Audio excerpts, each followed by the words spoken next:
Ibland kan små detaljer ställa till det i vardagen.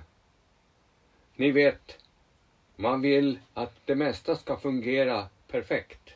Och när det inte gör det så kan det i sin tur ge upphov till viss irritation. Dagens video handlar just om en sån förhållandevis liten enkel sak. Välkommen till kanalen!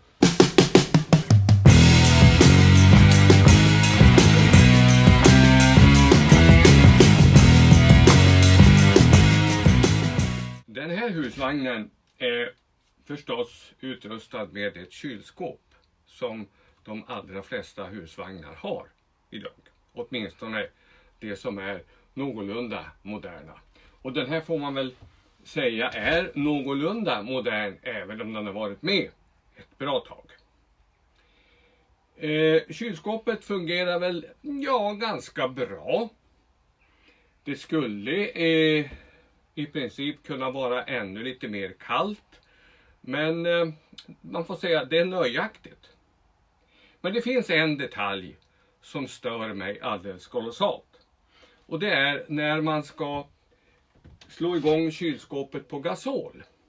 Så finns det en liten indikeringslampa som blinkar.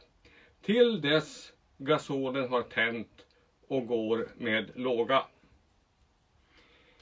I det här kylskåpet så har det under en tid varit så att vi har inte fått någon indikation om just att gasolen tänder.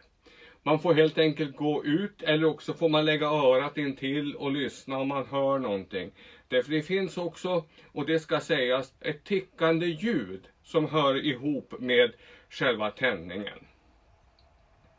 Så då är det alltså, får man kolla på det tickande ljudet om det har upphört. Men givetvis är ju det allra bästa om allting fungerar. Det vill säga om man får visuell indikering på att kylskåpet har startat. Jag har dragit ut kylskåpet lite grann ur väggen. Och det är en förhållandevis enkel match.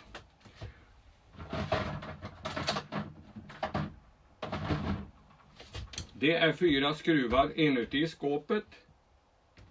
Som sitter bakom små plastpluggar som ser ut så här.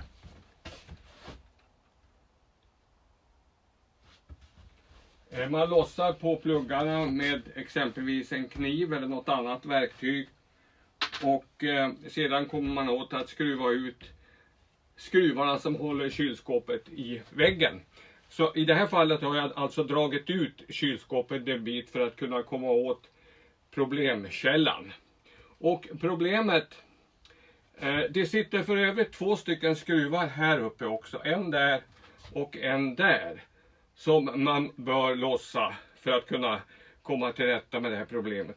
Åtminstone den där skruven som sitter där på högra sidan är absolut nödvändig att lossa.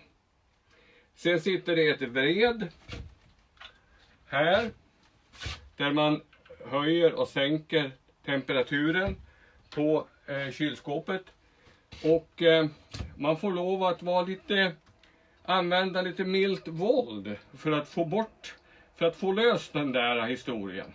Så i det här fallet så har det räckt för mig att jag har alltså tryckt undan just det här vredet. Och då kommer jag åt kärnan i det hela, det vill säga den här indikeringslampan.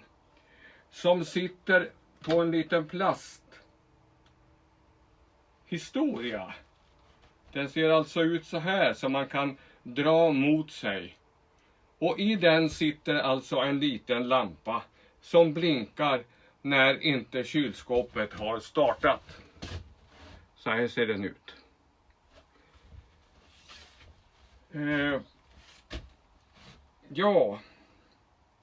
Jag har alltså tagit loss det här och dragit loss själva lampan. Och det visar sig att felet var egentligen ganska enkelt. Den ena sladden hade lossnat från lampan. Och då tänker man ju naturligtvis, ja men vad enkelt, då är det ju bara att sätta fast den andra sladden igen och sätta tillbaka. Ja, möjligen kunde det ha varit så enkelt, men i det här fallet var det inte så enkelt. det är en alldeles speciell lampa det här. Vi ska se om jag kan visa den lite närmare. En liten sak som sitter, ja, förstås med en plus- och en minuskabel. Och i det här fallet så hade minuskabeln lossnat och det gick alltså inte med bästa vilja i världen att löda den på plats igen. Så jag har helt enkelt beställt en ny sån här liten speciallampa. Man kan möjligen tänka sig att det är någon form av indikeringslampa som man också hittar i instrumentbelysningar i bilar exempelvis. Så nu väntar vi på denna lampa och så fort den har kommit så kommer jag att sätta in en ny lampa och så får vi se om vi får det till att fungera. Jag tror att det kommer att gå alldeles utmärkt. Så att vi väntar alltså på indikeringslampan. Sen kommer jag att sätta hit den och testköra och se om det vill sig väl. Därför att jag tycker att det är viktigt att just den här funktionen med det blinkande ljuset, och speciellt när man jobbar med gasol som ju är